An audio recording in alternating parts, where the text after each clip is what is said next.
ఈ యొక్క వీడియోలో మనము డిఎస్సి అభ్యర్థులకు ఇచ్చినటువంటి గుడ్ న్యూస్ గురించి మాట్లాడతాం.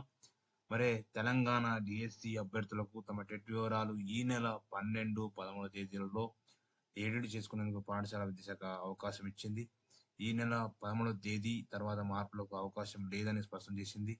డిఎస్సిలో వచ్చినటువంటి మార్పులకు టెట్ మార్కులను కలిపి ఫలితాలను ప్రకటించినట్లుగా ఇటీవల డిఎస్సి ఫైనల్కి విడుదల కాగా 2-3 రోజుల్లో ఫలితాలు రానున్నటువంటి విషయం తెలిసిందే.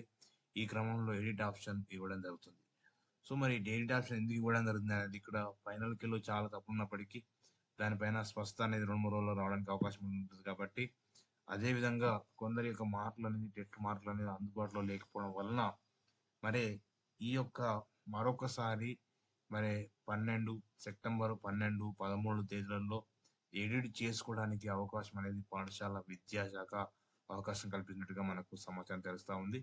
అంటే మనకు ఈ యొక్క వివరాలు ఎందుకంటే మనకు డిఎస్సి ఫైనల్కి తర్వాత ఫైనల్ రిజల్ట్ ఇవ్వడంలో మనకు జిఆర్ఆర్ రిజల్ట్ ఇవ్వాలంటే కూడా మనకు దీని యొక్క ప్రధాన అంశం ఏంటంటే టెట్ మార్కులతో మనకు టెట్ మార్కులు డిఎస్సి కలిపి ఇవ్వాల్సి ఉంటుంది కాబట్టి కొన్ని మార్కులు లేనందువల్ల ఈ యొక్క మరొకసారి ఎడిట్ ఆప్షన్ ఇవ్వడానికి అవకాశం ఉన్నట్టుగా మనకు తెలుస్తూ ఉంది.